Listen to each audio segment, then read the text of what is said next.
The people of New Hampshire are not new to this game. As the country's first primary, they receive much more one-on-one time with presidential candidates and are used to being catered to. Each candidate develops a type of following that often grows throughout the primary season, creating a celebrity effect. Traditionally, it requires a clear platform and a demonstration of issue-based knowledge for a candidate to draw large crowds. Look at this fake war that they're conducting. They won't even call it a war on terror. Look how ISIS has grown and spread. Now they have a dozen affiliates, and they grow in their capabilities. As President of the United States, I'll keep America safe. We're going to have a real war on terror. Our intelligence agencies are going to find these killers.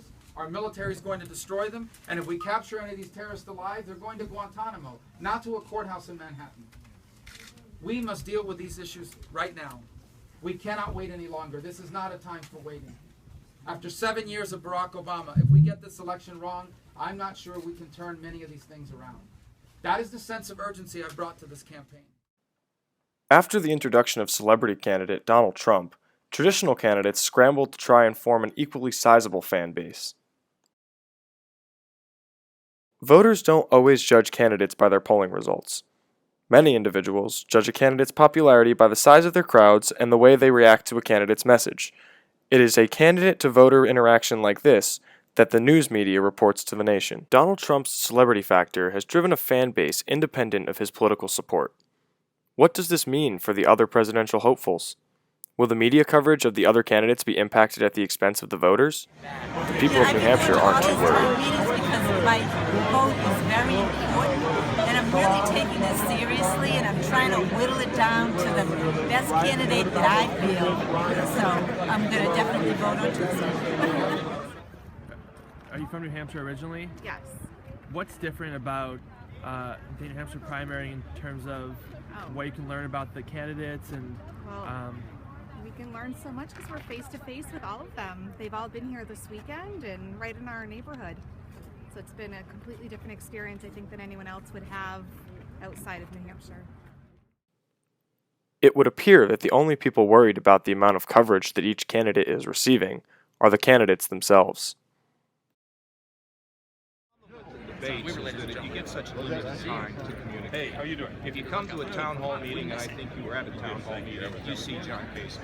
But when you try to pen me in with 30 seconds and 60 seconds, it's pretty hard. But you know, I'm getting better at it. Tonight was a great night, and we needed this tonight. Every candidate in the race must fight to make themselves appear personable and approachable to the public, but the celebrity factor of some has made it all the easier. I've been an admirer of Hillary Clinton's for a long time. Back when she first started coming to New Hampshire with her husband when he was first running for president. And I've always been in awe of her intellect, her understanding of the issues, but her willingness to come to a place like this and just sit down and have ordinary conversations with people and really pick up a lot of what is on the minds of voters. So last night we were at the convention, and I noticed that most of the people on stage, most of the representatives were huge fans of Hillary Clinton, but a large portion of the audience, who are your constituents, really didn't feel the same way. Can you talk about that divide and why that might exist? Sure, I think that I think there were probably as many Hillary supporters as Sanders supporters, and you're right that there are a number of our elected officials that are supporting Hillary and that endorsed Senator Sheeney is a good example. She serves in the Senate with Senator Sanders, and she's a long-term relationship with Hillary Clinton. And I think, you'd need to ask the individual leaders, but I think for a lot of them, it's they know Hillary, they trust Hillary, and they know that Hillary will really get things done and deliver on the promises that she makes. She can talk about the issues, but she can always accomplish something in the end, and that's really important. But at the end of the day, the charades will end, the masks will come off, and the election will boil down to each and every individual vote that is cast. The celebrity influence can only influence so much.